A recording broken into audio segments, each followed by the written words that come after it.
नमो भगवते वासुदेवाय। आप सभी भक्तों पर विष्णु भगवान की कृपा सदा सर्वदा बनी रहे। भक्तों, आज है आषाढ़ पूर्णिमा और आज के इस शुभ अवसर पर मैं आप सभी को सुनाने जा रही हूँ श्री सत्यनारायण भगवान की प्रेत कथा।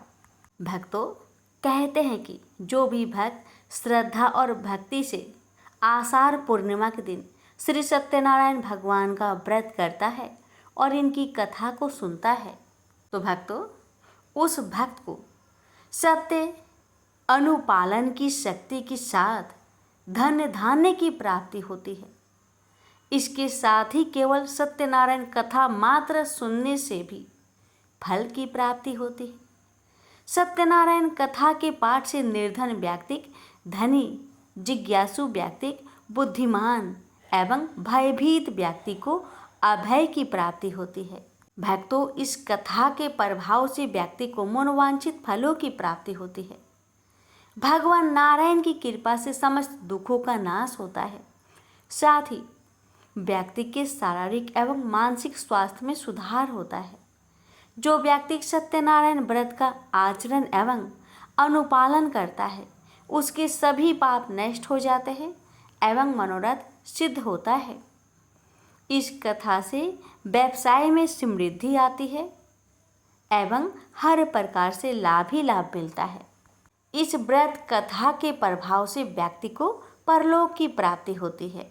इस पूजा से व्यक्ति के समस्त दुखों का नाश होता है एवं सुख समृद्धि में वृद्धि होती है। तो आइए भक्तों, अपने और अपने पूरे परिवार की मंगल कामना को करते हुए आज की इस दिव्य कथा का श्रवण करें। भक्तों, एक बात का विशेष ध्यान रखिएगा कि व्रत के दौरान कथा को अधूरा ना छोड़े। अधूरा कथा से व्रत का पूर्ण फल कभी भी प्राप्त नहीं होता। और भक्तों, आपसे हमारी निवेदन है कि कमेंट बॉक्स में सत्यनारायण भगवान की जयकारा अवश्य लगाइएगा। अब आइए सुनते हैं कथा।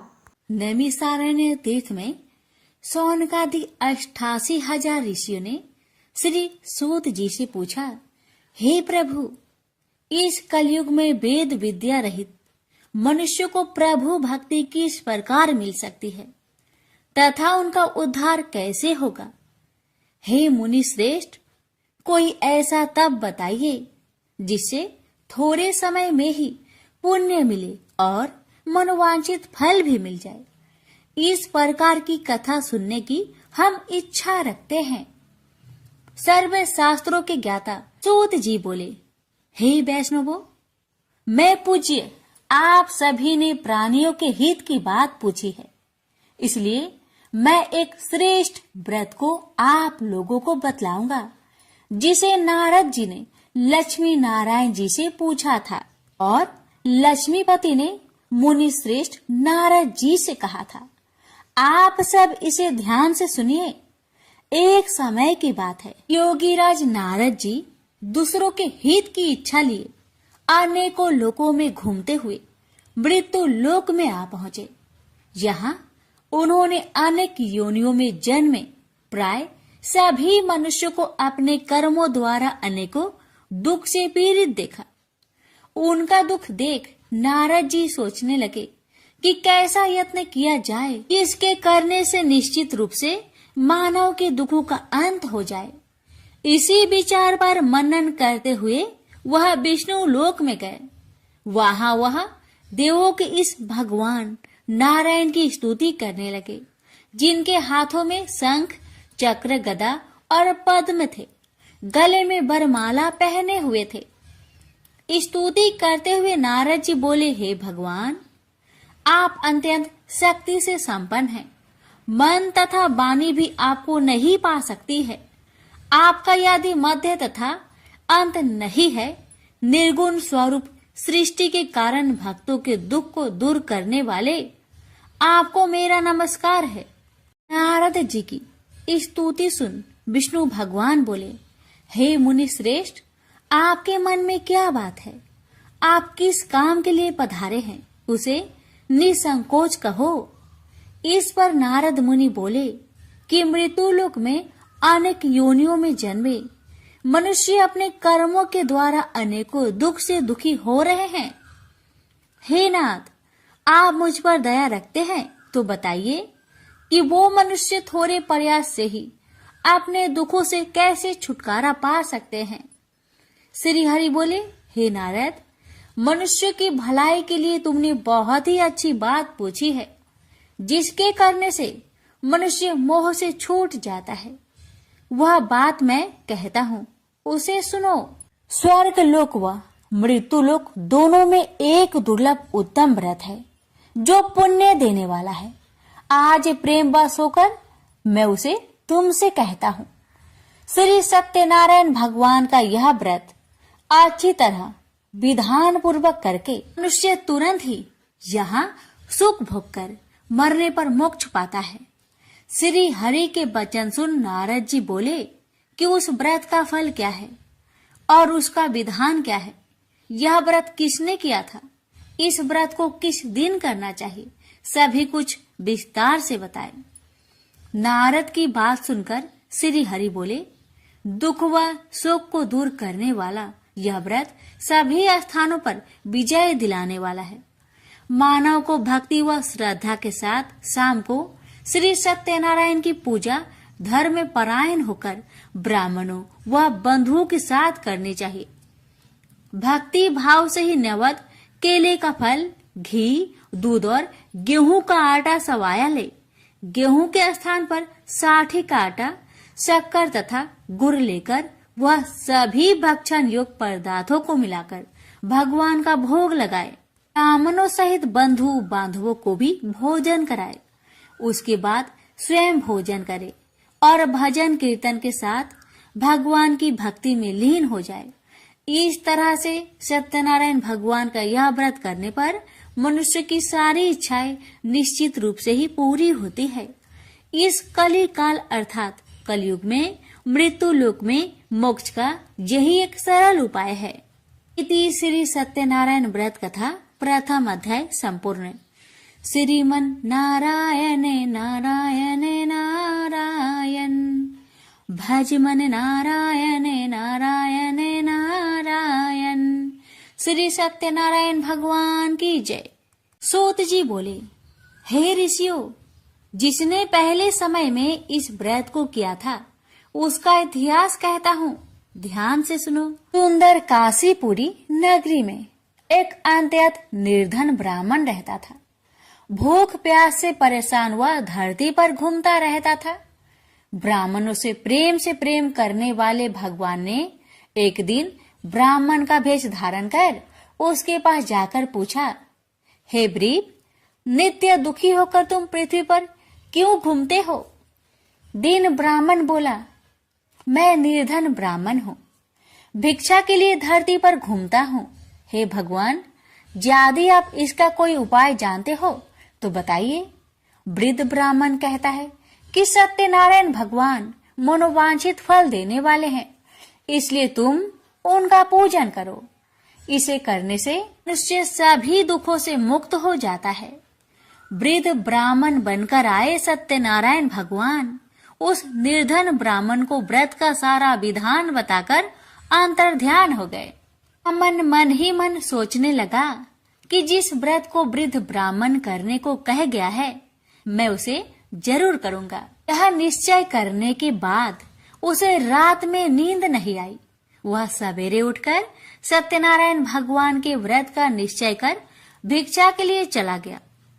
उस दिन निर्धन ब्राह्मण को भिक्षा में बहुत धन मिला, जिससे उसने बंधु बांधवों के साथ मिलकर श्री सत्यनारायण भगवान का व्रत संपन्न किया।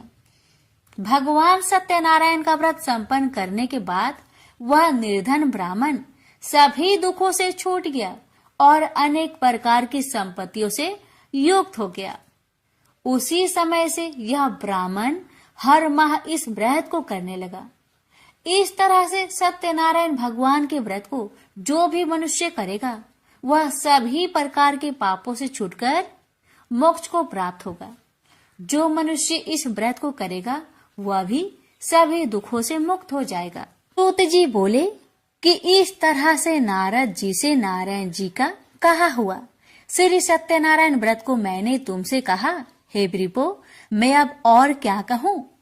ऋषि बोले, हे मुनिवर, संसार में उस व्रीप से सुनकर और किस किस ने इस व्रत को किया, हम सब इस बात को सुनना चाहते हैं। इसके लिए हमारे मन में श्रद्धा का भाव है। सूत जी बोले, हे मुनियों, जिसने इस व्रत को किया है वह सब सुनो। एक समय वही व्रीप धन व ऐश्वर्य के अनुसार अपने बंधु बांधवों के साथ इस व्रत को करने को तैयार हुआ। उसी समय एक लकड़ी बेचने वाला बूढ़ा आदमी आया और लकड़ियां बाहर रखकर अंदर ब्राह्मण के घर में गया। प्यास से दुखी हुआ लकड़हारा उनको व्रत करते देख व्रीप को नमस्कार कर पूछने लगा कि आप यह क्या कर रहे हैं तथा इसे करने से क्या फल मिलेगा, कृपया मुझे भी बताइए। ब्राह्मण ने कहा कि सब मनोकामनाओं को पूरा करने वाला यह सत्यनारायण भगवान का व्रत है। इनकी कृपा से ही मेरे घर में धन्य धान्य आदि की वृद्धि हुई है। व्रीप से सत्यनारायण व्रत के कथा के बारे में जानकर लकड़हारा बहुत प्रसन्न हुआ। चरणामृत लेकर वह प्रसाद खाने के बाद वह अपने घर गया। लकड़हारे ने अपने मन में संकल्प किया कि आज लकड़ी बेचने से जो धन मिलेगा उसी से श्री सत्यनारायण भगवान का उत्तम व्रत करूंगा। मन में इस विचार को ले बूढ़ा आदमी सिर पर लकड़ियां रख उस नगर में बेचने गया जहां धनी लोग ज्यादा रहते थे। उस नगर में उसे अपनी लकड़ियों का दाम पहले से 4 गुना अधिक मिलता है। बूढ़ा प्रसन्नता के साथ दाम लेकर केले, शक्कर, घी, दूध, दही और गेहूं का आटा ले और सत्यनारायण भगवान की व्रत की अन्य सामग्रियां लेकर अपने घर गया। वहां उसने अपने बंधु बांधवों को बुलाकर विधि विधान से सत्यनारायण भगवान का पूजन और व्रत किया। इस व्रत के प्रभाव से वह बूढ़ा लकड़हारा धन पुत्र आदि से युक्त होकर संसार के समस्त सुख भोग अंत काल में बैकुंठ धाम को चला गया। इति श्री सत्यनारायण व्रत कथा 2 अध्याय संपूर्ण। श्रीमन नारायण नारायण नारायण भज मन नारायण नारायण नारायण। श्री सत्यनारायण भगवान की जय। सूत जी बोले, हे श्रेष्ठ मुनियों, अब आगे की कथा कहता हूँ। पहले समय में उल्कामुख नाम का एक बुद्धिमान राजा था। वह सत्य वक्ता और जितेंद्रिय था।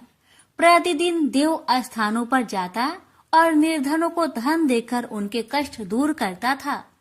उसकी पत्नी कमल के समान मुख वाली तथा सती साध्वी थी। भद्रशिला नदी के तट पर उन दोनों ने श्री सत्यनारायण भगवान का व्रत किया। उसी समय साधु नाम का एक वैश्य आया। उसके पास व्यापार करने के लिए बहुत सा धन भी था। राजा को व्रत करते देखकर वह विनय के साथ पूछने लगा, हे राजन, भक्ति भाव से पूर्ण होकर आप यह क्या कर रहे हैं? मैं सुनने की इच्छा रखता हूँ, तो आप मुझे बताए। राजा बोले, हे साधु, अपने बंधु बांधवों के साथ पुत्र आदि की प्राप्ति के लिए एक महाशक्तिमान श्री सत्यनारायण भगवान का व्रत व पूजन कर रहा हूँ। राजा के वचन सुन साधु आदर से बोला, हे राजन, मुझे इस व्रत का सारा विधान कहिए। आपके कथा अनुसार मैं भी इस व्रत को करूँगा। मेरी भी संतान नहीं है और इस व्रत को करने से निश्चित रूप से मुझे संतान की प्राप्ति होगी। राजा से व्रत का सारा विधान सुनकर व्यापार से निवृत्त हो वह अपने घर गया। साधु वैश्य ने अपनी पत्नी को संतान देने वाले इस व्रत का वर्णन कह सुनाया और कहा कि जब मेरी संतान होगी तब मैं इस व्रत को करूंगा। साधु ने इस तरह के वचन अपनी पत्नी लीलावती से कहे। एक दिन लीलावती पति के साथ आनंदित हो सांसारिक धर्म में प्रवृत्त होकर सत्यनारायण भगवान की कृपा से गर्भवती हो गई। 10वें महीने में उसके गर्भ से एक सुंदर कन्या ने जन्म लिया। दिनों दिन वह ऐसे बढ़ने लगी जैसे कि शुक्ला पक्ष का चंद्रमा बढ़ता है। माता पिता ने अपनी कन्या का नाम कलावती रखा। एक दिन लीलावती ने मीठे शब्दों में अपने पति को याद दिलाया कि आपने सत्यनारायण भगवान के जिस व्रत को करने का संकल्प किया था उसे करने का समय आ गया है, आप इस व्रत को करिए। साधु बोला कि हे प्रिय, इस व्रत को मैं उसके विवाह पर करूंगा। इस प्रकार अपनी पत्नी को अवशासन देकर वह नगर को चला गया। कलावती पिता के घर में रह वृद्धि को प्राप्त हो गई। साधु ने एक बार नगर में अपनी कन्या को सखियों के साथ देखा तो तुरंत ही दूत को बुलवाया और कहा कि मेरी कन्या की योग वर देखकर आओ। साधु की बात सुनकर दूत कंचन नगर में पहुंचा और वहां देखभाल कर लड़की के सुयोग बनिक पुत्र को ले आया। सुयोग लड़के को देख साधु ने बंधु बांधवों को बुलाकर अपनी पुत्री का विवाह कर दिया। लेकिन दुर्भाग्य की बात ये कि साधु ने अभी भी श्री सत्यनारायण भगवान का व्रत नहीं किया। इस पर श्री भगवान क्रोधित हो गए और श्राप दिया कि साधु को अत्यधिक दुख मिले। अपने कार्य में कुशल साधु बनिया जमाई को लेकर समुद्र के पास स्थित होकर रत्नासारपुर नगर में गया। वहां जाकर दामाद ससुर दोनों मिलकर चंद्रकेतु राजा के नगर में व्यापार करने लगे। एक दिन भगवान सत्यनारायण की माया से एक चोर राजा का धन चुराकर भाग रहा था। उसने राजा के सिपाहियों को अपना पीछा करते देख चुराया हुआ धन वहां रख दिया जहां साधु अपने जमाई के साथ ठहरा हुआ था। राजा के सिपाहियों ने साधु वैश्या के पास राजा का धन पड़ा देखा तो वह ससुर जमाई दोनों को बांधकर प्रसन्नता से राजा के पास ले गए और कहा कि उन दोनों चोरों को हम पकड़ लाए हैं, आप आगे की कार्यवाही की आज्ञा दे। राजा की आज्ञा से उन दोनों को कठिन कारावास में डाल दिया गया और उनका सारा धन भी उनसे छीन लिया गया। श्री सत्यनारायण भगवान के शराप से साधु की पत्नी भी बहुत दुखी हुई। घर में जो धन रखा था उसे चोर चुरा ले गए। शारीरिक तथा मानसिक पीड़ा व भूख प्यास से अति दुखी हो अन्न की चिंता में कालावती के ब्राह्मण के घर गई। वहां उसने श्री सत्यनारायण भगवान का व्रत होते देखा। फिर कथा भी सुनी। वह प्रसाद ग्रहण कर वह रात को घर वापस आई। माता ने कलावती से पूछा कि हे पुत्री, अब तक तुम कहाँ थी, तेरे मन में क्या है? कलावती ने अपने माता से कहा, हे माता, मैंने एक ब्राह्मण के घर में श्री सत्यनारायण भगवान का व्रत देखा है। कन्या के वचन सुन लीलावती भगवान की पूजन की तैयारी करने लगी। लीलावती ने परिवार व बंधुओं सहित सत्यनारायण भगवान का पूजन किया और उनसे वर मांगा कि मेरे पति तथा जमाई शीघ्र घर आ जाए। साथ ही यह भी प्रार्थना की कि हम सबका अपराध क्षमा करे। श्री सत्यनारायण भगवान इस व्रत से संतुष्ट हो गए और राजा चंद्रकेतु को सपने में दर्शन दे कहा कि हे राजन, तुम उन दोनों वेश्या को छोड़ दो और तुमने उनका जो धन लिया है उसे वापस कर दो। अगर ऐसा नहीं किया तो मैं तुम्हारा धन, राज्य व संतान सभी को नष्ट कर दूंगा। राजा को यह सब कहकर वह अंतर्ध्यान हो गए।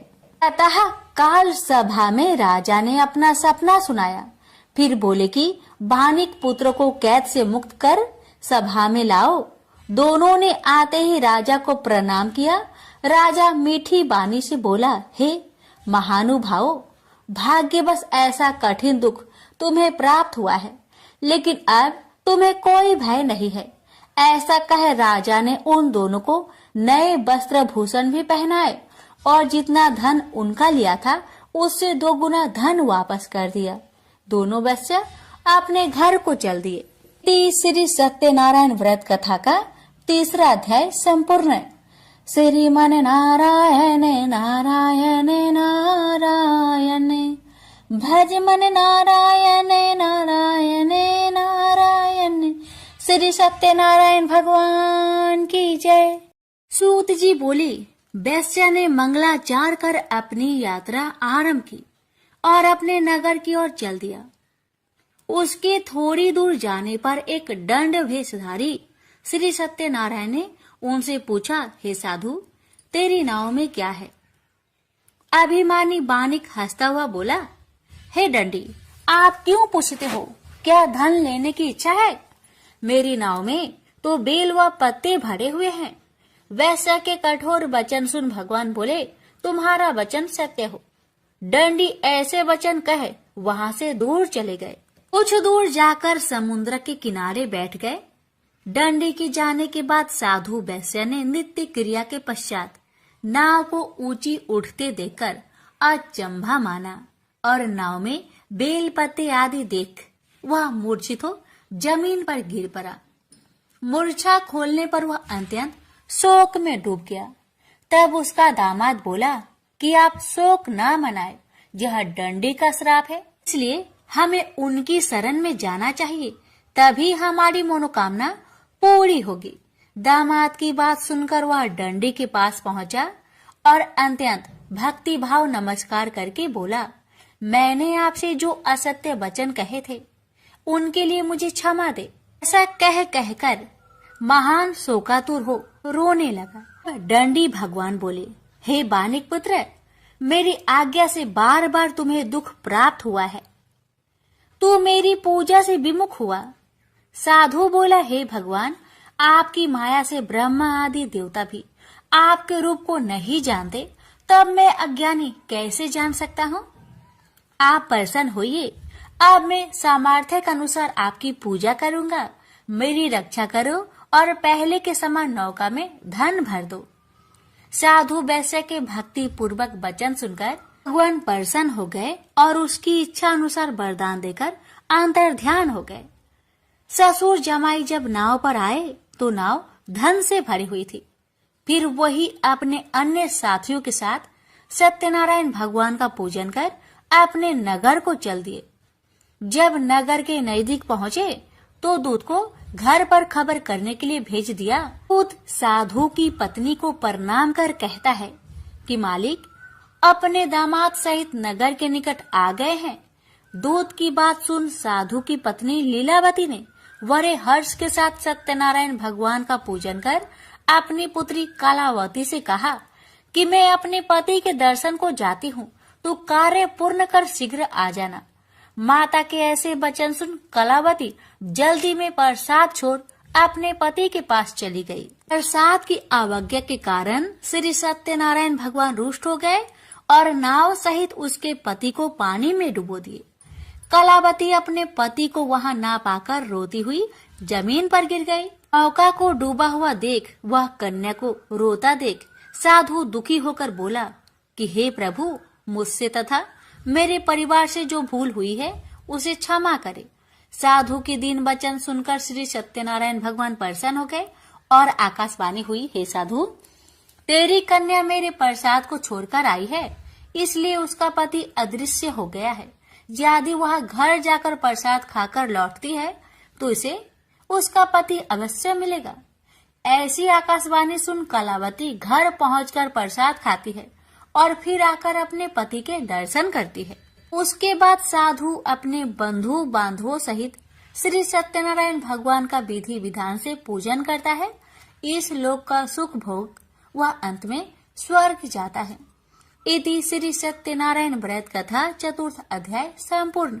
श्रीमन नारायणे नारायणे नारायणे भज मन नारायणे नारायणे नारायण। श्री सत्यनारायण भगवान की जय। श्री सूत जी बोले, हे ऋषियों, मैं और भी एक कथा सुनाता हूँ, उसे भी ध्यान पूर्वक सुनो। प्रजा पालन में लीन तुंगध्वज नाम का एक राजा था। उसने भी भगवान का प्रसाद त्याग कर बहुत ही दुख प्राप्त किया। एक बार वन में जाकर वन्य पशुओं को मारकर वह बर के पेड़ के नीचे आया। वहां उसने ग्वालों को भक्ति भाव से अपने बंधुओं सहित सत्यनारायण भगवान का पूजन करते देखा। अभिमान बस राजा ने उन्हें देखकर भी पूजा स्थान में नहीं गया, ना ही उसने भगवान को नमस्कार किया। ग्वालों ने राजा को प्रसाद दिया, लेकिन उसने वह प्रसाद नहीं खाया और प्रसाद को वहीं छोड़कर वह अपने नगर को चला गया। जब वह नगर में पहुंचा तो वहां सब कुछ तहस नहस हुआ पाया, तो वह शीघ्र ही समझ गया कि यह सब भगवान ने ही किया है। वह दोबारा ग्वालों के पास पहुंचा और विधि पूर्वक पूजा कर प्रसाद खाया, तो श्री सत्यनारायण भगवान की कृपा से सब कुछ पहले जैसा हो गया। दीर्घ काल तक सुख भोगने के बाद मरोना उपरांत उसे स्वर्गलोक की प्राप्ति हुई। तो मनुष्य परम दुर्लभ इस व्रत को करेगा तो भगवान सत्यनारायण की अनुकंपा से उसे धन्य धान्य की प्राप्ति होगी। निर्धन धनी हो जाता है और भय मुक्त हो जीवन जीता है। संतानहीन मनुष्य को संतान सुख मिलता है और सारे मनोरथ पूर्ण होने पर मानव अंत काल में वैकुंठ धाम को जाता है। सूत जी बोले, जिन्होंने पहले इस व्रत को किया है, अब उनके दूसरे जन्म की कथा कहता हूँ। वृद्ध संतानंद ब्राह्मण ने सुदामा का जन्म लेकर मोक्ष की प्राप्ति की। लकरहारे ने अगले जन्म में निषाद बनकर मोक्ष प्राप्त किया। उल्कामुख नाम का राजा दशरथ होकर बैकुंठ को गए। साधु नाम के वैश्य ने मोर ध्वज बनकर अपने पुत्र को आरे से चीरकर मोक्ष पाया। महाराज तुंग ध्वज ने स्वयंभू होकर भगवान में भक्ति युक्त हो कर्म कर मोक्ष पाया। श्री सत्यनारायण व्रत कथा का 5वां अध्याय संपूर्ण हुआ। श्रीमन नारायण नारायण नारायण, भज मन नारायण नारायण नारायण। श्री सत्यनारायण भगवान की जय।